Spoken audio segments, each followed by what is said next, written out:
this is not a black and white issue.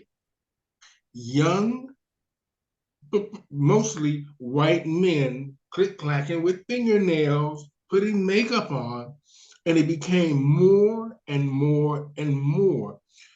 Men in general don't want to see their young 18 to 20, sometimes 16, 12-year-olds click-clacking with fingernail polish on and nails, regardless of how they feel inside. Most men, adult men, don't want to see their young male children with all of this makeup on, all of this freedom on a platform that is so big, undermining, I would say, masculinity. Mm-hmm. Because two things, the reason I'm bringing this up is because I think that the drag race helped spark what the conversation we're having now. But the trans community is what they target because that is the sexualized part of it. And well, I think that we are natural sexual beings because in most cases, and this is just true reality, when you see a trans woman, because of her transition, men naturally are going to be aroused. It's just because we fit into the criteria of attractive woman. Compared to the drag side of it, it's the illusion. And you still have men who are captivated by the illusion of that drag, what it presents, and how they look and dress and all that kind of stuff. But where I think the problem totally lies is the best way I can put it is the open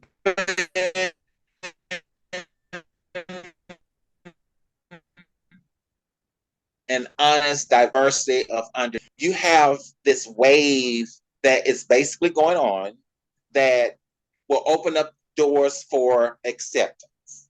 Okay. This is just how I look at numbers. And when you have not only a group of people, but then a generation of people who are more acceptant or have more acceptance, then what was classified as the norm will not be the norm. You have a large percentage are identified as non-binary. You have another large percentage identified as trans woman or trans man. And now you have, more people coming out, oh, I'm bisexual or I'm trisexual, or however they want to label it. And then you get that collective of who thinks they're, remember numbers, majority, straight. Now you're feeling, oh, you're messing with the man and the woman livelihood and da da da da.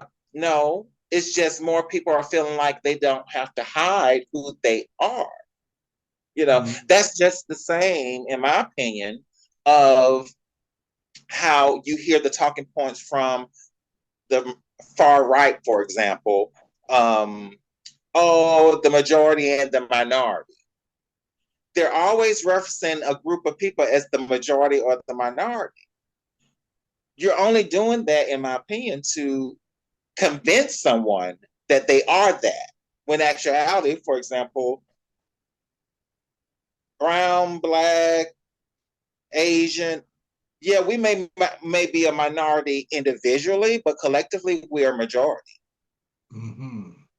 Now, I want to ask you one question real quick.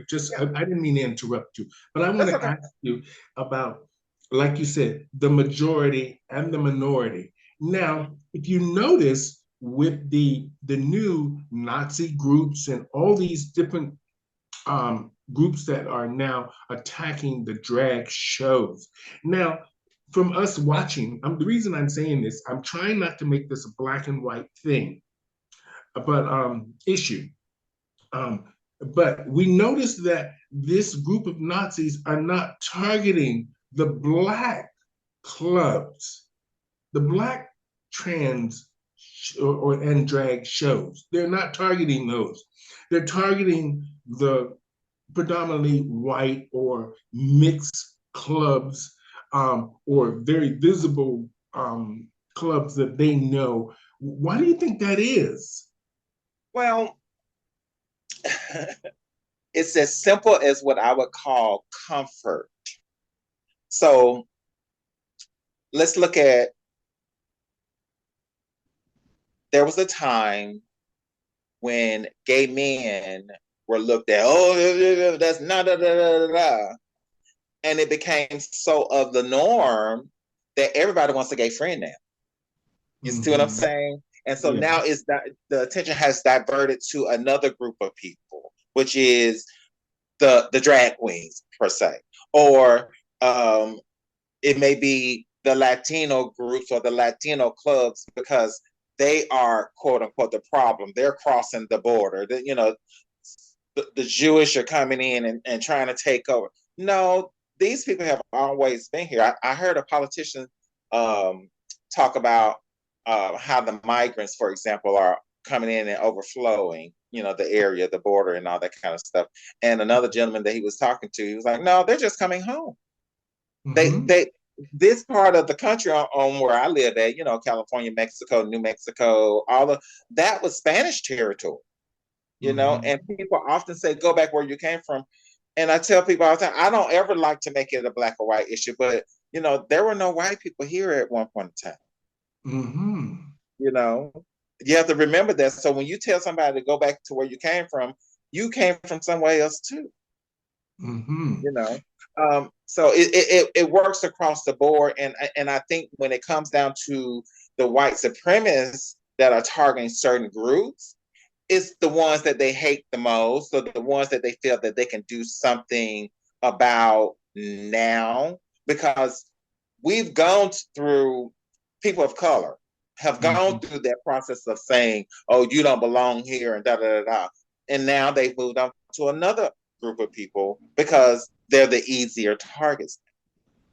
Mm-hmm. We had the people of color had to deal with that in the early 20s, 30s, 40s, 50s, 60s, when there wasn't an issue with, as they say, with the Latino and the Asian community. But now you see a collective of those kind of, nationalities coming over. Now they're easier target. Just the same with uh, the issues about quote unquote drag queens. Drag queens been we've been doing this for how many decades, and you Yes. just not want to say something about it. I remember back when I first started doing drag in Alabama, they would tell us, "Oh, make sure you keep on at least one pair of boy underwear." Boy underwear. Mm.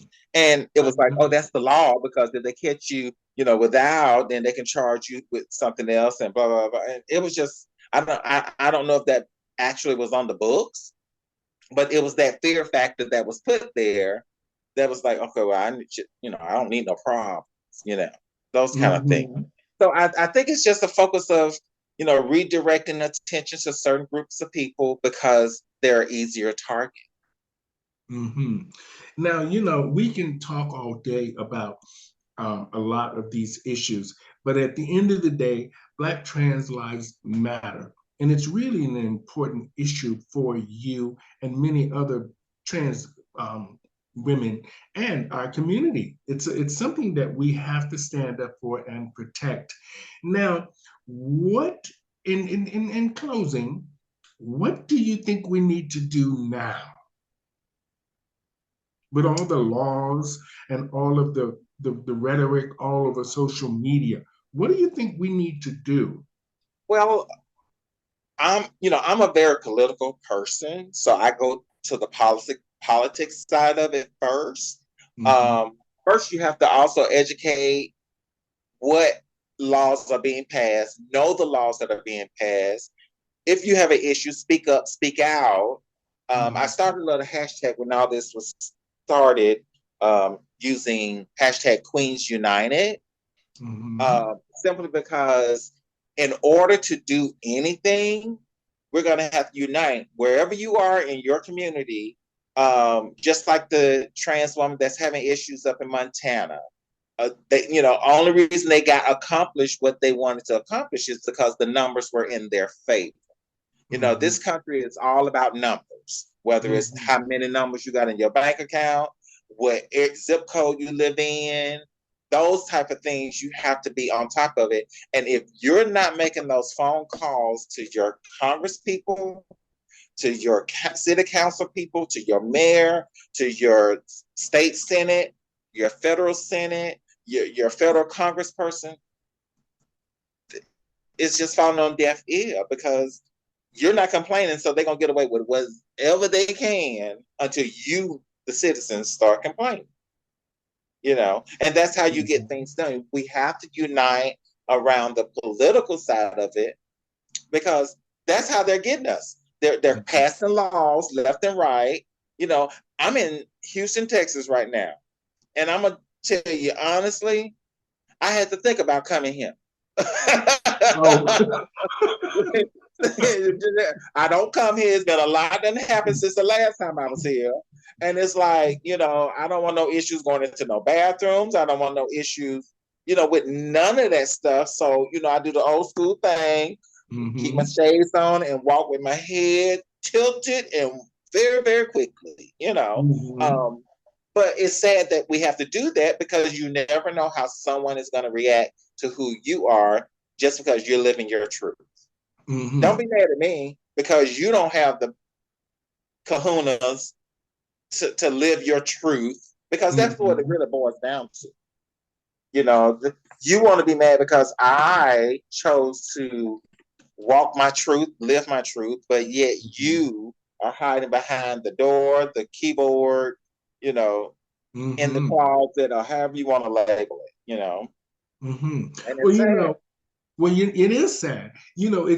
We're going to have to really be careful with where we're performing and what we're doing with our lives now, because just walking out your door now can get you in all kinds of situations, stuff that we didn't, and stuff that we weren't aware of before. But now it's good that we can visually see that people really don't like us. Mm-hmm. Yeah, I was booked at a club up in San Francisco. Well, actually, it was Oakland. It's called the Port Bar, and I had seen all this, advertising about it, and I wanted to work there, and I got an opportunity to work there, and didn't realize that the brunch was outside on the sidewalk, and so the whole time, and it was crazy. But in this day and age, you have to think about this kind of stuff. So we're downtown Oakland and we're performing in front of the bar outside on the sidewalk, and they got the seats there set up and everything. But there are cars passing by left and right. And I'm like, oh Lord Jesus, just keep me covered, honey, because you can have a Looney Tune that just pass by and do something crazy, and here we are, And it's sad that we have to think about those things now, but it's the day and age that we live in. It's like, people are walking in churches, grocery stores. I even brought it up. There's a place also in San Francisco that I work at, and I had brought up to the owners because it's a dinner club, and during the beginning of well, once everybody's seated, they close the curtains to the front door, and it covers the front door. And for me, it was like, boo, this is a prime spot where someone can just stick the barrel of a gun in and just spray the whole place. I said, sad to say, but we have to think like criminals because we're dealing with criminals. That's the only way you're going to stay 2 steps ahead, And my mom always would tell me, like, you probably should have been been an investigator because you always investigate something. And I'm like, well, I need to analyze and understand and comprehend why something is the way it is. And, when it comes down to criminals, I'm thinking like they thinking, so I can make sure you don't get over on me. Well, Dominique, I want to just say congratulations again on the title that you've won, and your recent title, and all of the other titles that we have great respect for, Miss Stonewall, Miss Continental, Miss Black America, and many others that you have won. Oh, thank you. And I want to just say thank you so much for shedding a little light on the situations and the issues that are concerning our community in a really big way. And it's great that you have taken a stance as a trans woman to help and educate other trans women and bring awareness to issues that sometimes either bar owners or the girls might not be aware of. And you've enlightened me a lot today with the security issues I've noticed in our conversations. You talked a lot about security and how we Oh need to yeah, be aware of our surroundings and what's going on when you're performing, or you're going to your car, you're going to the grocery store, or just in general living your lives, where we need to be a little bit more vigilant about those things. correct, And correct. as trans women, we're going to have a lot of this conversation down the road. And I hope to invite you back on with a panel of trans women so we can talk about the bathroom issue.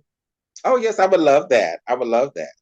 So I want to just say to our audience today, I want to thank Domanique Shappelle, the current reigning Miss. Well, no miss, but just California National Showgirl. Okay, California National Showgirl, and like I said before, a former Miss Continental.